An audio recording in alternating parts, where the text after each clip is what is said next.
বিসমিল্লাহির রহমানির রহিম।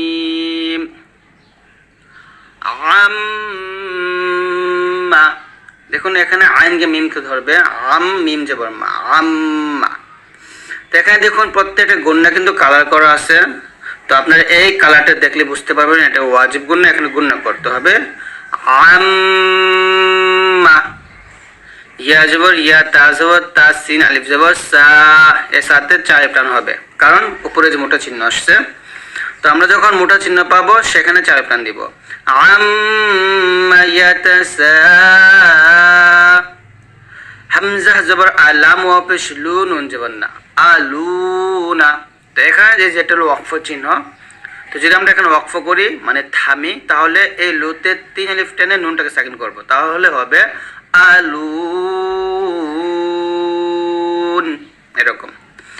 তো আপনারা যদি এখানে থামেন তাহলে লুতে 3 আলিফ টেনে নুনটাকে সাকিন করবেন, তাহলে হবে আম্মা ইয়াতাসা